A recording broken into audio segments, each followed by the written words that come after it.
There we go. Hello. Welcome to Makeup and Monarchies, and I'm here today with Henry. If you are new here, welcome. I'm glad you're here. This is my first live stream. So Henry and I we follow each other on the socials and thought we would do a live about and make it a weekly live for some time and talk about some things. So my name is Tiffany. I am a makeup artist, cosmetologist, and lover of all things UK history. And with me today is Henry. Hey, how's everybody doing? I'm a history buff, particularly ancient and medieval. And I've been very interested in medieval history the past year or so, and got my YouTube channel up, and we're going to rip into the topic, which is how the Game of Thrones was inspired by the Wars of the Roses. I'll throw it back to Tiffany, and she's got some good stuff to go through. Go ahead. So this is my favorite show of all time. I love it.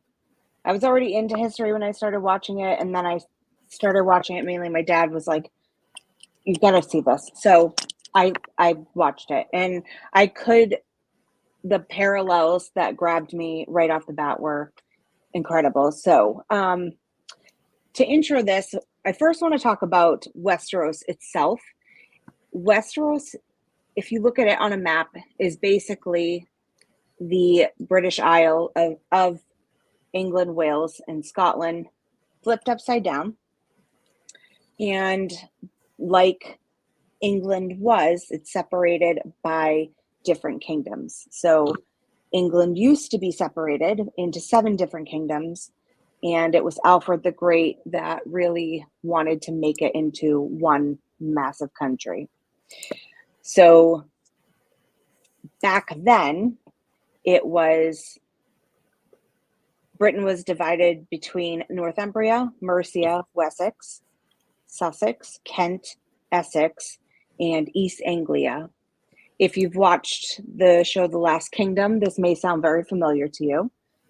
They really talked about, and this was during Alfred the Great, that's when it really sets off.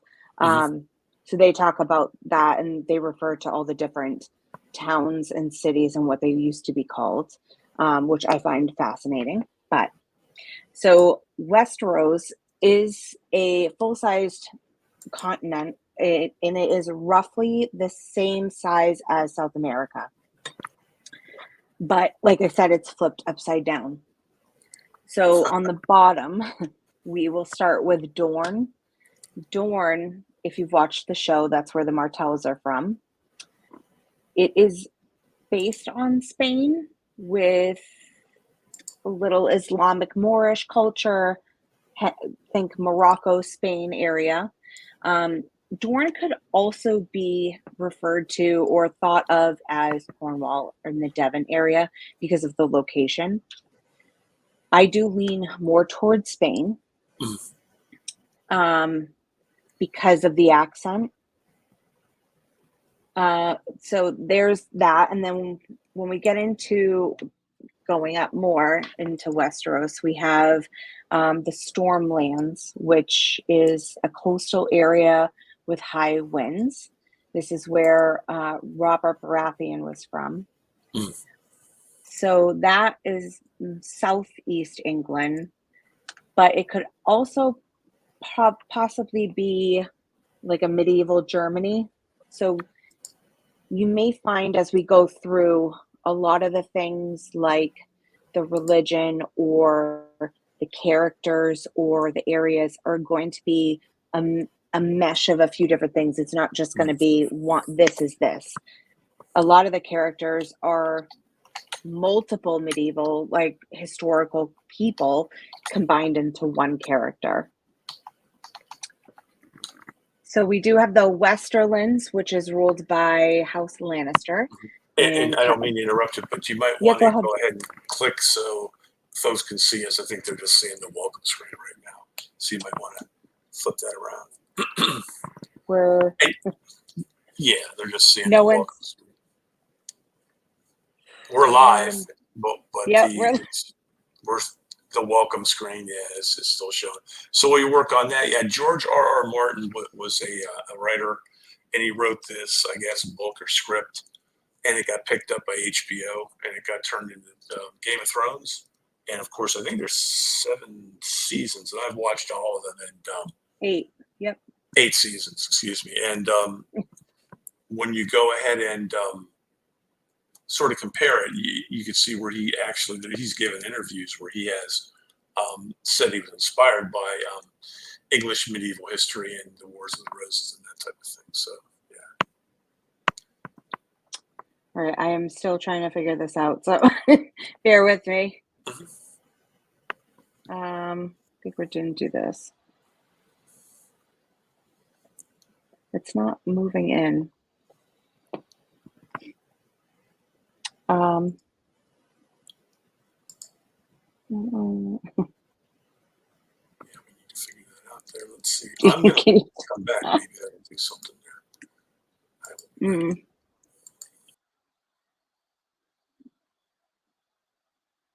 So it's just me. Sorry. If you are, I'll wave when it's time for you to come. Like, you can fast forward. Okay,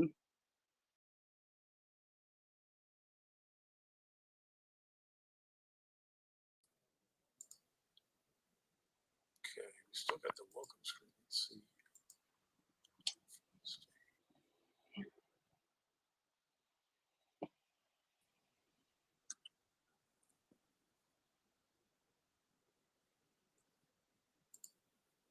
I don't want to like remove myself because it's the only option it's giving me. There we go. Did you get it? Got it. Yeah. Now let's get you. Yeah. All right, folks. Yeah, perfect. I was pressing these too. There we go. So much better. Okay. Okay. All right. So continue. Go ahead. Okay. So it was talking about the Westerlands that is ruled by the Lannisters. Casterly Rock is there. Where they rule from, their house. This is northwest, so not located in Westeros, but this is based on northwest, particularly Lancashire area. And we did that, and then so I'm gonna save my favorite for last. Then we had the Reach. This is the second largest region in Westeros. It's most fertile and populous. This is based off the middle south of England. Could be France too, but because of the changing sides constantly. And then we have the Vale. This is beautiful land, dramatic hills, and it is east of the Riverlands. So this is often thought as or compared to Wales, and actually the location on it makes sense to me, because it's kind of where Wales would be in England or in the UK. Then we have the Riverlands, and that is in the middle of all the other kingdoms. It is north central, and I would think Lakes region of England. Also could be thought of as Netherlands and Belgium, and possibly again Germany, because some parts of Germany are a lot of lakes. And then obviously that guy had a pretty vivid imagination. Like you say, he just turned, was it Australia upside down? Is that how he basically did it? No, it's England. So the UK, gotcha. like the main one is it's just upside down and elongated and bigger. So basically, it would be the size of South America. So then we have the Iron Islands. That's ruled by the Greyjoys from the Castle Pike. So this is based on a mix of different things. So that would be the Isle of Man, the Hebrides, and the Orkneys, but could also have Vikings thrown into it. I do lean more towards the UK islands due to its location, because it is sitting basically where the Hebrides are, up in Scotland. Then we have the Crown Lands, this would be King's Landing. So London was founded by the Romans and renovated extensively by William the Conqueror, or Billy the Conch, mirroring how King's Landing was founded by the Valerians and made the capital of Westeros by Aegon the Conqueror. Aegon the Conch, Egg the Conch, that's what I'll call him. Right. And then my favorite is the North. I am a Stark girl through and through. So that is the largest region, but it is less populated. It is the size of the other 6 kingdoms combined. Historically, the North is based off of Scotland. Beyond the Wall, I think it's reading more Iceland because of the cold and the snow. So that is the lands. I do have we had Essos too. Yeah, you have that up. So Essos was more mainland Europe, Greece, and more like that more metropolitan European look to it, or feeling to it. Then we have Bravos, which I lean more towards Sicily because it is a coastal town or coastal area, but could be Venice as well. So I'm just looking at the map here. It does kind of look like continental Europe with UK next to it. It does. If you, You yeah. have to turn your head upside down, but no, you can obviously see where he came up with the idea from. But that's very creative too. I mean, because really, as far as movies and theaters and art and stuff like that, or literature, that's going to give I would think a subconscious image to people. They're going to sort of recognize it, but not really. So it helps with the suspension of disbelief when you watch a play or watch a movie, that type of thing. And I think that him doing this, using Europe and England and flipping it upside down, or however he did it, that really that's pretty ingenious to do it like that, because the audience, the viewer, is going to register with that, but they're not going to be it's going to be different. It's going to be new. They're going to think, but in the back of their mind, subconsciously, I think that they'll have a reference point, I guess is what I'm trying to say. Go ahead. Yeah. Yep. And the accent obviously is going to gear us to be in England. I will say on the accent thing, I did love that there were so many. Hello, Radio Demon. Thank you for joining us. We hope you enjoy it. I did like how they did the different accents. There's so many different dialects in the UK. So to have all these people there and, in Westeros and having different accents, like the North sounded very Newcastle, Geordie sound to it. So they did mimic that wonderfully, I thought. I wonder if that was probably not George R.R. Martin. He's an American, but I'm going to bet you that the producers were they English? I don't know if they were or not. But some kind of consultant's probably going to figure out that they're going to want to strive for that type of thing, to link up with the dramatic regions and stuff with the actual accents. That's pretty ingenious. Yeah, I think because when we mainly see historical medieval shows, they always have an English accent, which sometimes they shouldn't, based upon what they're talking about. And so I don't know. I think that's where they always go to with it. If anybody watched the show Reign, that takes place in France, but everybody had an English accent, which drove me crazy. So, but yeah, I think just because of the time period and what it was about, I think probably would be it. But I don't think that Jon speaks, or Kit has a northern accent, so I think that was put on a bit. And then just to finish off the areas, the wall in the north, which is where the Brothers in Black would be.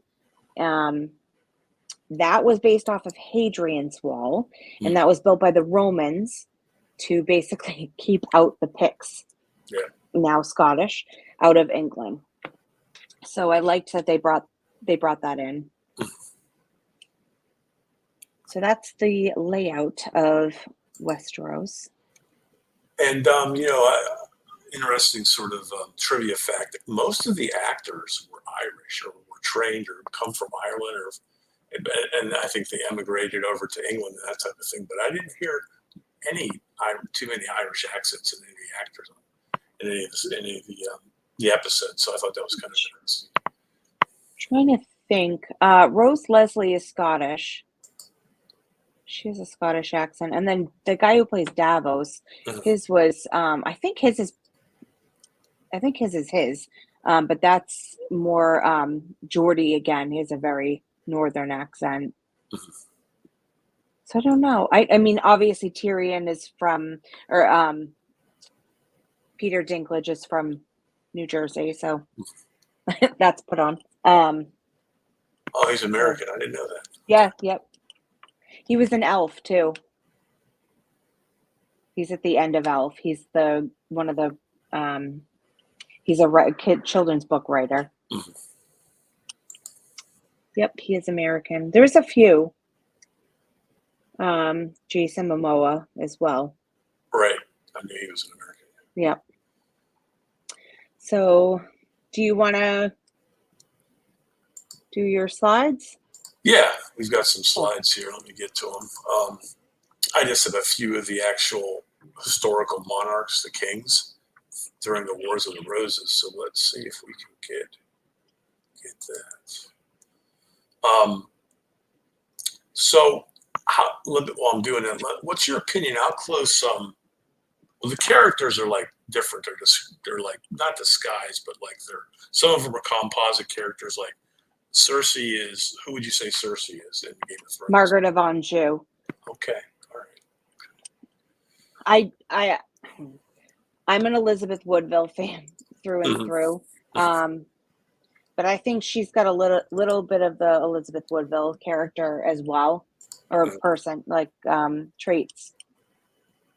Mainly protecting her sons to make sure they get on the throne, which unfortunately for Elizabeth didn't work out well. But I think she's a little bit of her too, and the strength. Gotcha. Let's take a look at. Try to find.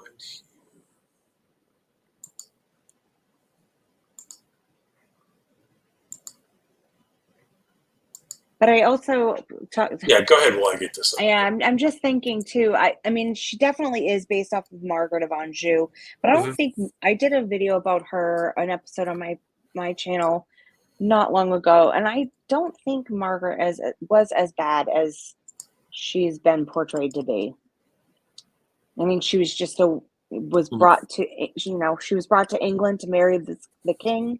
And she did, and she knew her duty, and she knew her job, and she did it. So I kind of lean towards her not being the she-wolf as she's been made out to be. Yeah, the other thing too is it's kind of difficult because a lot of these medieval sources can have bias and error in them, that type of thing. And for example, later, I mean, Shakespeare. I mean, most people, even today, that are British. Judge Richard III by Shakespeare's play, and there's no, of course they discovered his body and they did a reinterment ceremony and that type of thing. So there's a question there as to any of that stuff. But anyway, here's sort of the king that sort of started it all off. This Henry VI. So Edward III. There were two. They call them cadet houses. You had House Lancaster and House of York, which were two of his sons' descendants, and we don't want to go into that long genealogical table, but the bottom line is Henry VI was from the House of Lancaster. He was the son of Henry V, the king who won the Battle of Agincourt. And Henry V This fella here, Henry He VI's was father, married a French, was it queen? She was married. She was married to a French king who died, an older man, and he married a French queen. Do you know her name? It's escaping me right now. Catherine of Valois. Right. Henry V And and Catherine. her father, the king who died, had a severe mental illness, the French king. And so Henry V and Catherine of Valois, this is the child they had, Henry, who later became Henry VI. But it's believed that his mental illness was inherited through his maternal grandfather. So, and Henry V died while campaigning in France, I believe, from dysentery, when this Henry VI, his son, was still a baby. So there was a regency council. And then when he became of age, he became king. But he was clearly had a mental illness. And a lot of people, a lot of historians they disparage him, call him names and stuff, and say he was the cause of the Wars of the Roses. But I'm a little bit more, at least empathetic, if not sympathetic. He had a severe mental illness. But the problem was at this time, like you said, going back to Henry IV Bolingbroke, who deposed Richard II, his cousin, that He usurped it. Yeah, he usurped. So that set a precedence for nobility who were in the line of the two cadet houses, Lancaster or York, or vying for the throne. Since, well, I guess Henry Bolingbroke was crowned or made king in 1399, so forward. Although the Wars of the Roses didn't really start to around 1450 or so. But that's the background. Go ahead. Well, I'm just going to say we're coming up on the anniversary of his coronation is in, I think it's October. His coronation. Okay. He became king today. Right. But then his coronation is either October 6th or October 13th. It's one of those. Right. And Richard II was his first cousin, and very tyrannical.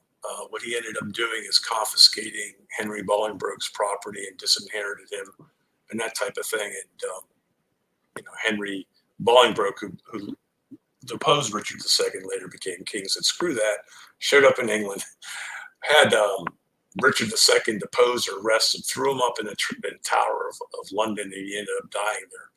Apparently, from the sources, no food or water, chained to the wall. He starved to death. Right. And so, but that if there is a bad character, I would say he's one of them. This fella here, Henry VI, with a mental illness. I mean, today, someone like that, they would be held incompetent, and they would have a guardian, that type of thing. So his guardian was his ruling council, they all wanted to fight for power, and that's where this devolved and that type of thing. And I think I'll throw it back to you, but George R.R. Martin probably knew. He probably did his homework on a lot of that stuff. Go ahead. It was mainly Richard. I Richard of York. I refer to him as Daddy York. He was descendant from Edward III through John, not through John of Gaunt, but he was on two. There were two ways he was in line. But he actually petitioned and made himself become Lord Protector. And then because Henry VI was, the terminology is escaping me, but basically catatonic state. Right. So I did episodes about this back in July. So catatonic state is you're awake. You're not in a coma. You're awake. You just are not processing what's happening around you. You don't know where you are. You can't really walk. You can't speak. You're not hearing things. Or if you are hearing anything, you're not processing it. Sounds like schizophrenic. Well, they don't even call it that anymore. I think they call it this is what's it called? Dissociated personality disorder or something like that. But anyway, real quick from Wikipedia, claims of the two houses. So these are the cadet branches. So the kings after Edward III were not in a direct line from the Plantagenet. So they had the Lancastrian claim, the House of Lancaster, descended from John of Gaunt, the third surviving son of Edward III, name derives from Gaun's primary title as Duke of Lancaster, which he held by right of his spouse, Blanche of Lancaster. Then you have the Yorkist claim, the House of York, descended from Edmund of Langley. That's the name that we were looking for, Edmund of Langley, fourth surviving son of Edward III and younger brother of Joan of Gaunt. Right. Derives from Langley's primary title as Duke of York, which he acquired in 1385 during the reign of his nephew, Richard II. Go ahead. Good. No, you're good. Yep. So that's sort of, I mean, so you have these two, they call them cadet branches of the main line of the monarchs. And when Richard II turned into a real bastard tyrant king, Henry Bolingbroke, after he took all of Henry Bolingbroke's property and disinherited him and threw him under the line, showed up with an army and said, nah, he ain't doing that. And so Bolingbroke becomes proclaimed king by Parliament, 1399, crowned, like you said, maybe a week later, first week of October. And the game's on. At that point, the precedent is established for the nobility from these two lines, the Lancastrian line and the Yorkist line, to go after it. It's sort of an open game, so to speak. Go ahead. That's so that's actually our first tie-in for Game of Thrones. If you'll notice the names, so we have York and Lancaster, which in Game of Thrones is Stark and Lannister. So that's very closely tied. Yeah. And again, if you're someone who remembers learning some of this in school, then it's going to subconsciously register. It's going to give it more credibility. But that's correct. Go ahead. Yep. It's not. This isn't covered as much as I wish it was. I'm mainly because this is my favorite time period. But I know in school in the UK, I think they talk about more about Henry VIII. That's a big one. And then World War II, I believe, maybe George III. Right. So, yeah. I didn't mean to knock you off. Go ahead. Go back. No, you're fine. You're fine. So we did have talking about politics. So what we know of politics now, I mean, obviously it's very different in this country than it is over in the UK. But in the UK, you have a monarch, you have a prime minister. But in Westeros, it was an authoritarian government, and that was ruled by a king or queen. So they did have a private council where, which was called the Small Council, and that was made up of the Hand of the King, which would almost equivalent to what the prime minister is now, and then a defense minister, finance, intelligence, and then law enforcement. And this was based out of King's Landing, which, like we said earlier, is London. Right. It is kind of flipped upside down, isn't it? Mm-hmm. And it's like reversed too, because this part here, like Cornwall, should be going over that way to the other way. Dorne. Yeah, if you Dorne and corn, get it, Cornwall. if you actually flipped that whole thing around and like made it smaller, actually even looking at it a little bit right now, it does look like the bottom of Dorne would be the top of the Highlands now, and that would be where the M500 is. I believe it's the M500, so it's a 500-mile drive along the Highlands, but it does, the north on that map does look a little bit like the Highlands as well. Mainly where the Vale is. Free folk. And it's a free folk. Yeah. Here's the wall, Hadrian's Wall. We talked about it, inspired. Yeah. So that, is more Iceland, I think. But the top of the Vale, if we look at the top of the Vale, like on the inner side of where that sea comes in, that actually looks similar to what we see on a map of the UK now. And I could actually place Edinburgh right at the top. It does look like that a little bit. So it is based on it. Right. And then we've got this here. What is this, Isle of Man over here? Isle of Iron Man Island. would, yeah. Isle of Man is further down, more between where Wales and Ireland are, so it's Down here at right the bottom. dab in the middle. More in the middle, but that's kind of representing, I think, Isle of Man. But I would say the Hebrides, and Orkney is actually further north, but it's an island that is occupied also. So I think they based him off that. So just Dothraki or what? This looks like Central and Eastern Europe, right? If we're talking reality here. So who's the Dothraki? I didn't mean to knock you off your course. Who are they? No, you're fine. What would you say? So the Dothraki are more the Hun,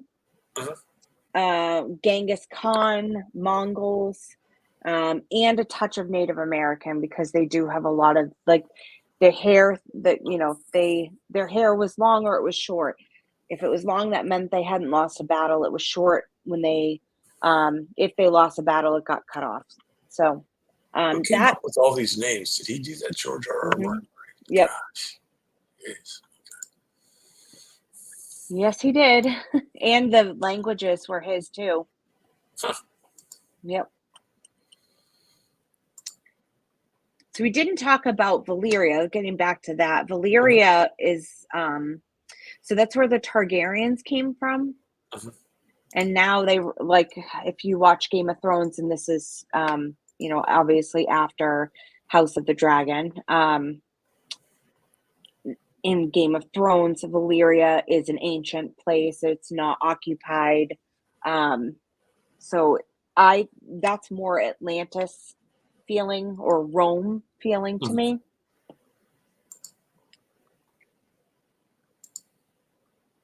That's all I had on that. But yeah. Who else did you have for slides? Let's see. I've got all the kings from really Henry VI forward. So, so let me ask you before we go through some of that. So season 1 of Game of Thrones, it talks about the Starks in Winterfell, and there he's like Stark, Eddard Stark, right? He's like the Warden of the North, and then you've got the king. Oh, what's the king's name? Robert Baratheon. Okay. So at the beginning of Game of Thrones, who do you think Baratheon's character is inspired by? Who do you think Stark's character is inspired by? I see a little bit of Henry VIII, but I'm gonna agree. Well, not even agree. I mean, it's his story. It's his, this is George's baby, and he says it's actually based on later life Edward IV, because post 1475, Edward was not, after the last time they went over to France, and he was paid off by France. He just started partying and being a playboy, and so you think Baratheon, gained a lot of weight, king, was inspired by Edward IV with the partying lifestyle? Yeah, that makes sense. Yep. Because Edward IV was a tall, athletic when he was 18. And when he took the crown, and after he was king for a while, they said he got fat and lazy and partied a lot. So that sounds like Baratheon does it. It does, but it also sounds like Robb Stark. So, because Rob ended up marrying, I think her name was Talisa, when he was supposed to marry a Frey daughter. So that is a callback to Edward or I refer to him as something else, but I'll just say Warwick. Warwick had finagled this wedding either between the French princess or I think it was his sister-in-law or something. One of them. But Edward went behind his back and married Elizabeth Woodville. Right. So that's how, to me, Robb is more Edward as a young man, because he was supposed to do one thing and then he turned and did another.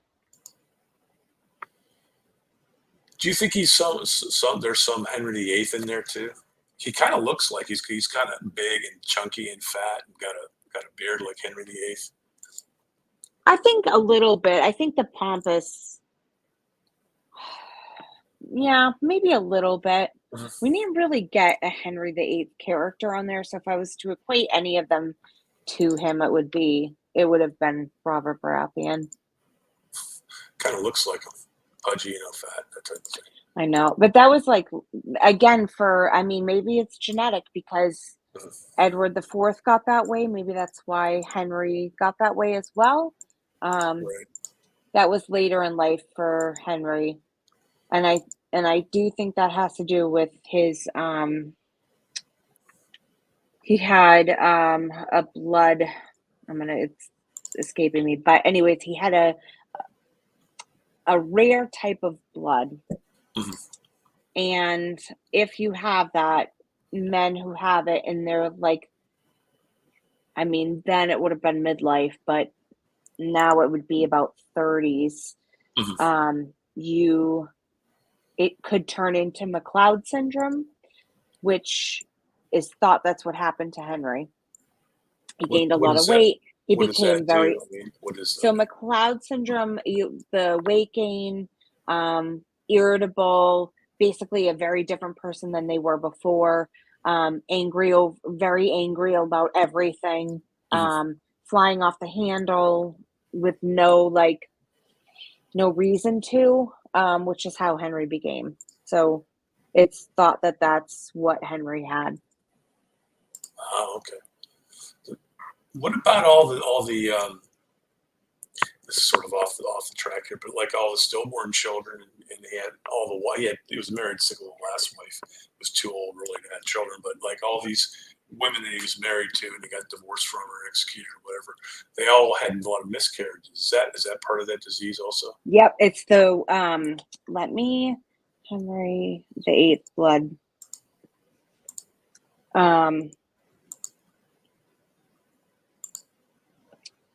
Henry VIII blood. He had, yes, that's what it was. That's why it's what it is.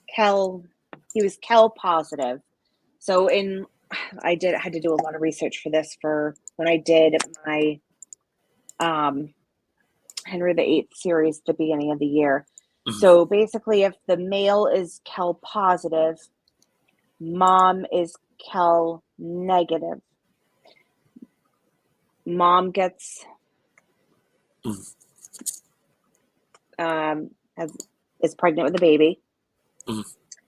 and her Kel negative blood attacks the Kel positive. Mhm. So it's like trying to get it out because it's not matching up. It's not happening like it's supposed to. So that's the miscarriage. I see. And do you know? I don't know the answer to this either. Does that have to do with? I don't know necessarily inbreeding, but didn't they like marry their like cousins and first cousins a lot? He did not. Well, Catherine of Aragon, Mhm. kind of yes, technically yes, but not direct. So it wasn't like I'm trying to think of some that are. It wasn't like George Duke of Clarence marrying Isabel Neville. It wasn't like Richard III marrying Anne Neville. They Mhm. were closer cousins. It's more rare now. Yeah. I don't think it's due to inbreeding in his case because it wasn't the case for him. So his parents, Elizabeth of York and Henry VII, I'm sure that through the family trees you could match them Mhm. somewhere. I think it's Edward III because really everybody on this planet is related to him. Living right now, we're all related to Edward III somewhere or some way, but they weren't really cousins. They were probably like third cousins or something, Mhm. but I wouldn't think that would be the reason. Gotcha. He does kind of look like Baratheon in Game of Thrones, doesn't he? Yeah, he does. Look at his face and how I he's fat know. and pudgy and the beard. So I think maybe it's partially a visual resemblance to Henry VIII, but Mhm. more like you said, Edward IV with the partying type of thing. I know, and I have a real soft spot for Henry VIII. I know he did some really crappy things, but I have a real soft spot for him. I feel so sorry for him. I think he suffered from PTSD tremendously. He was attached to his mother. He was raised with her, which wasn't typical, but she raised her children the way that her mother raised them. So his handwriting matched hers, Right. and that indicates that she taught him how to write. And he lived in her household, so he was never sent away. Right. He was a spare. He wasn't. I mean, Arthur was groomed to be the next king, and over in Ludlow, Hmm. was it Ludlow Castle? Or was Hmm. it? Yep, Yeah, Ludlow. over there in Wales, and Hmm. King Arthur, and all this other stuff like that. So, yeah, Henry was very well educated. He's, I guess, a polymath, you'd call him, and how he turned, people. It's weird because especially the British people and historians at the same in one breath they say that he was a tyrant. The next breath they say he was one of England's greatest kings, if not the greatest king. So Oh, I've never heard there's that. love hate. So I don't know. He didn't really do many great things. Maybe the Mary Rose. That was, I I don't think know. chiefly historians are going to credit him with like creating or basically creating like a civil service. And his father Henry VII sort of did away with the feudalism, and they started moving towards like a professional cleric or governmental class of people that would instead of the feudalistic type of structure type of thing. But go ahead. Yeah, Go ahead. he surrounded himself with more people, and I think Henry did that because he didn't want any traitors. Because I know he won the throne fair and square on a battlefield, but to me, it was still usurped. However, I think he did that intentionally so that he didn't have people against him. Like he overgave to everybody to basically win them over and buy their love. To the point where the royal bank was very slim under him. Well, he made up for it, didn't he, when he did the Reformation and closed all the abbeys and stole all their money. So Henry VIII, I know. yeah. But anyway, go ahead. Go back to your. That's okay. It's a whole different. That's a whole nother topic. Yeah. So I just, I don't know. I was saying I have a soft spot for him. I feel sorry for him. So, yeah, that would be Baratheon for me. I tend to actually to go off a little up. I mean, we're talking War of the Roses. I tend to think of Littlefinger as Warwick, Richard Neville. Skeevy, like plotting behind everybody's back. Warwick did that constantly. Yeah. That's my most hated character in that frame. I do not like him. So yeah. What do you think? Who do you think that Richard III? That's a good question. So Richard III, according to Shakespeare, murdered the princes in the Tower, right? Supposedly. And let's see if I can get a picture of these two boys. So Edward IV King had two sons with Elizabeth Woodville, his wife, the Queen. We had Edward V, who was the older boy, who actually became king upon his father's death until Richard III interceded and stopped that. And then the younger boy was Richard, Duke of York, right? Shrewsbury. Richard of Shrewsbury. Okay. Edward V was Duke of York. Okay. Because he took his father's title as the oldest, as did Edward from Daddy York. So, right. They were the only surviving boys. There was another boy named George, and he was born in. So Edward was. He was born in 75. You're correct. Prince Richard of Shrewsbury. I am Yeah. correct. Go ahead. There was another boy, George, and he only lived to be like, I think, two and a half. And he's actually buried with them and their daughter, Mary, in St. George's Okay. at Windsor. You know, it occurred to me in just sort of taking in medieval history and learning about it and everything like that. You have in the historical record, primary sources, kings would just get sick and die. I bet you they knocked each other off with poison a lot. Especially these, you know, you get these oblique historical references that the king died and there's no other explanation of why, or there's not an explanation of an illness or too many symptoms. I'm going to bet they were knocking each other off right and left during this time. Maybe. I also think too, I mean, you have to remember, medical wasn't what it is today. So they could have drank water that was no good and then got sick with, something and then died after. A great account or a great person to follow is Susie Edge, Dr. Susie Edge. She is a medical doctor who has written historical books, and she is phenomenal when it comes to their deaths, because she wrote a whole book on how they all died. So she's a great one, and I share her stuff sometimes when they're not over 10 minutes long, because I can't share those. But she's really good at all of that and how they died, and what could have caused it, or so. I'm sure they were. I mean, Richard II was starved to death, obviously. Henry VI died of melancholy. I think he was killed.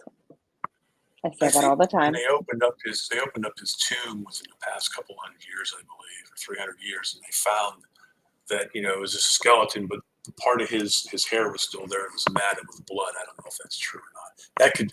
So you don't know. I mean, you don't know whether that's a later insertion type of thing, bias, or it's a false claim. But there's a theory among historians that Edward IV had him murdered.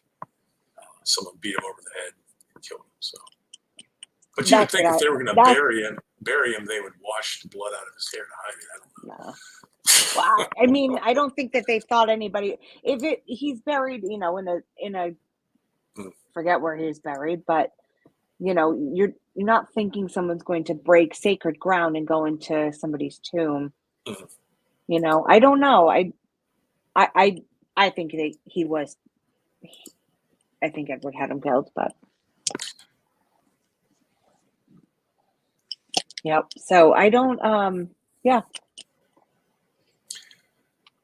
So we got through Henry VI with his mental illness, and the Richard, Duke of York, was head of the Lord Protector, or head of the Lord Protector twice, I believe, because then the first time he went mad. And Richard, Duke of York, was basically running the government. Then he recovered from the mental illness. And then Richard, Duke of York, stood down, and then he went back into the mental illness. And I think the second time, Richard, Duke of York, becomes Lord Protector again. And that's when he gets in his head that he wants to be king. But it didn't work out for him.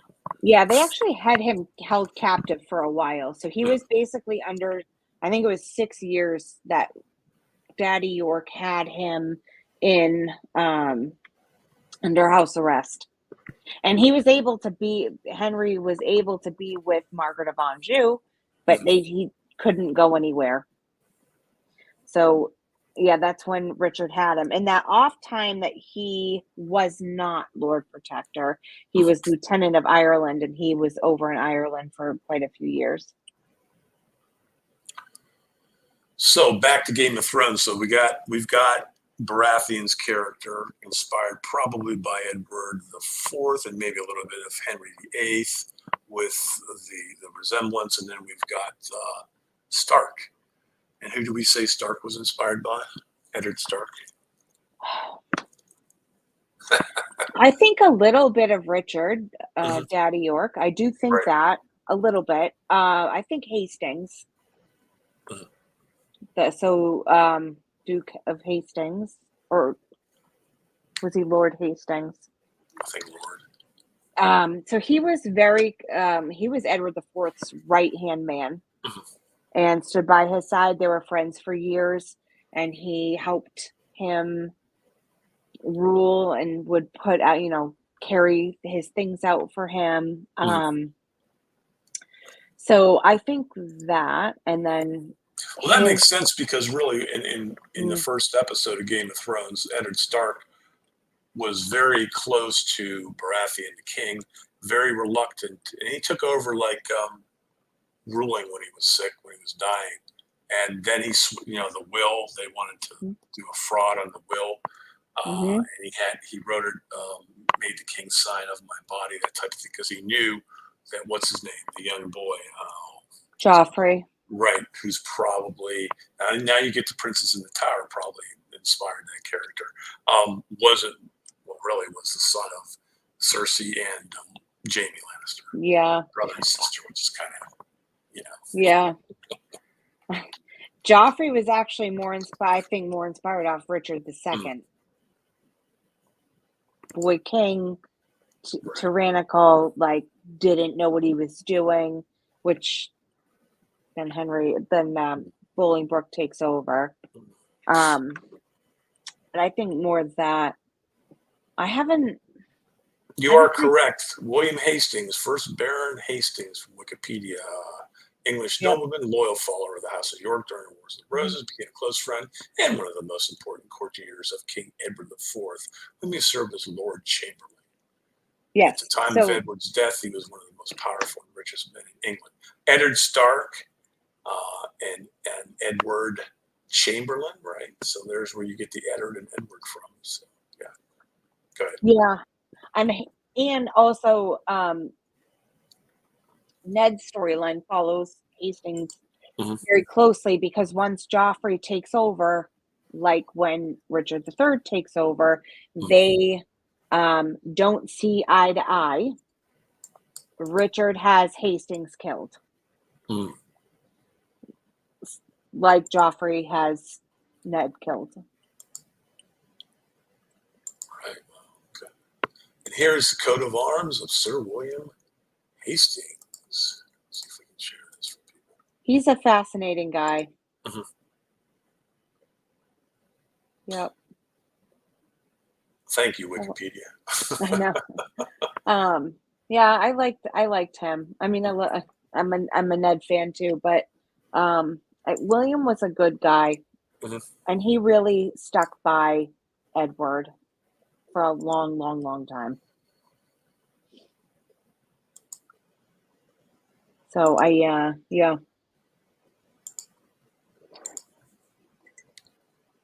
I think you had one more. Did you have one more king? Did we cover them? Yeah, Richard III. Before we talk, I don't think we. Let's see here. Let me get. There he is. Yep. Richard III, of course, is brother of Edward IV. When his brother dies, his 12-year-old son becomes Edward V, but of course, Richard III intervenes, puts off the coronation, and arrests the Woodville Elizabeth's brother, right? And his Anthony, retinue. yep. Yeah, and has them executed. And her son. Right, go ahead. And her son, Richard Grey, from her first marriage. Richard arrests both of them. There's a question, of course, he had a cleric deliver a sermon that Edward IV's two sons were illegitimate because it was a pre-contracted marriage between Edward IV and another woman before Elizabeth Woodville, so therefore they were illegitimate, and Parliament made him king, but who knows whether that's cooked up or whether. And then you've got Matt Lewis, the English historian, who feels that the two boys did survive, and Richard III did not kill them, but sort of hid them away, either in Scotland or continental Europe and that type of thing.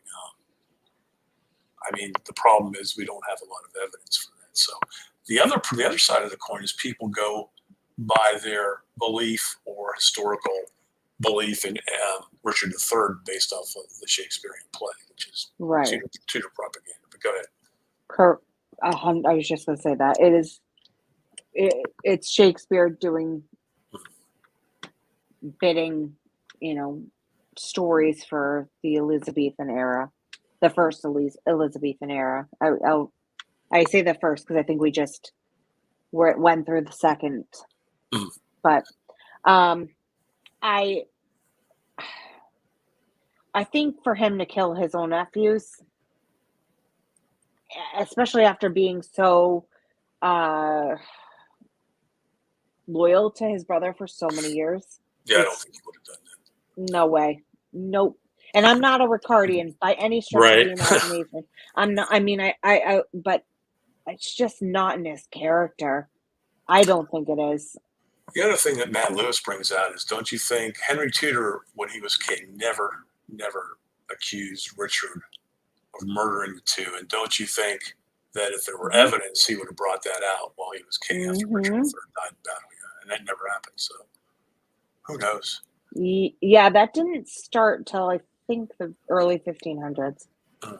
So who's this fella in Game of Thrones? Is there a character, do you think, inspired by Richard III? I'm trying to think. I've seen Tyrion, but I'm not, and they are basing that off of Shakespeare because they have him all mangled. I don't think that's Tyrion. I don't think that's Tyrion at all. Maybe the loyalty to his brother, because he was very loyal to Jaime. I don't know. Maybe, like I said in the beginning, there's a lot of mixing and mashing of people, so that could be it. But nobody that like stands out to me. Well, maybe a little bit with Tyrion, because didn't he kill his father when he was taking a crap? Right. Yeah. But that was over a woman. But that sort of murdering a family member, that goes back to Richard III. But I don't see, unless we're not seeing something obvious, I don't see a character in Game of Thrones. Maybe later on, I'll have to go back and think about it. But I don't see immediately, at least in the first season, anybody resembling Richard III killing two young boys or killing family members because he wants to become king. So I don't know, sir. Who's Cersei? You say Cersei's based off of who? Margaret of Anjou. And I think Sansa, who's my favorite character in this whole series, that is Elizabeth of York. Yeah. Pawned off to marry somebody just to,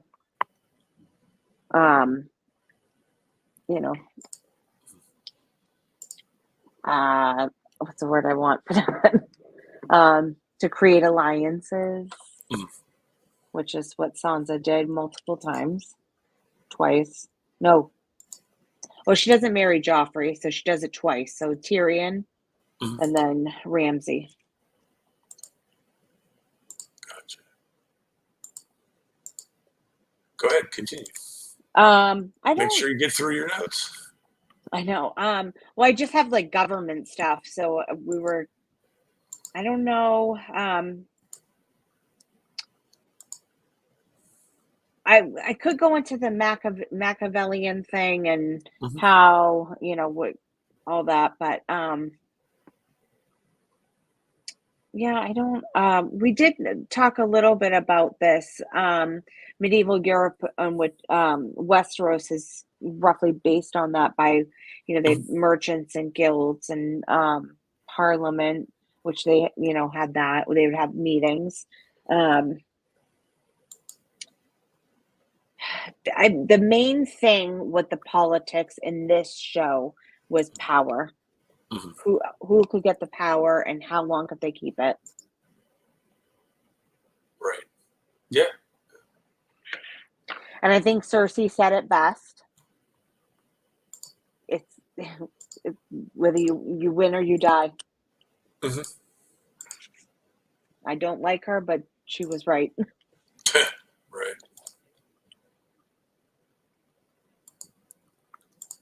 So I think we are actually, yep, we are just over an hour now. So do we want to talk about what we are going to do in our next one? Yeah, we'll probably we decided we're just going to try to stick roughly or loosely with the show, the the series and stuff, and sort of weave into it the historical um, personages, the nobles and the kings, that type of thing. And go Hmm. ahead. No, go ahead. I'm just nodding, agreeing with you. Yeah, and we're just sort of every Monday we'll go live, and next time we'll make sure that we put up notices so everybody who subscribes to our YouTube channels can plan on that a day ahead of time. So, but yeah, Yep. I think this will be a good way to get our feet wet and talk about not only medieval history, medieval English history, but history of the monarchy, and sort of have some fun with the Game of Thrones. Yeah, very popular. Yeah. Yep. I would like to get into House of a I mean, I did a Hmm. video about that back in June when that came out, but and what that whole thing is based off of, and I think that was referred to as the anarchy, but It's kind of like a prequel, then, huh? In it a is. sense. Yep. Yeah, Yeah. yeah. Yep. So yeah, that if you have not subscribed yet to either of our Mhm. channels, please do so. If you like this, please leave a comment. That really helps with the algorithm. Um, and if you are on the socials, you Mhm. can find me at Makeup and Monarchies on just about everything. And for me, YouTube is going to be Medieval Chronicles 1066, TikTok, same thing, and Instagram, same thing. We keep it simple. Yeah, that's all. I'm also on Threads too. I don't know if you've started that, but Mhm. I'll have to it's check it out. basically it's like Twitter, but Gotcha. not. It I think yeah. So that's all we had for today. All And right. We yeah. will be back live again next Monday, and we'll put out notices on YouTube ahead of time and all Mhm. the socials, so you'll know like a day ahead of time. So we're just getting started. So thanks for listening and watching, and drop a comment and a like, and I guess we'll check you out later, right? Yep. See you next week. All right. Bye. Bye.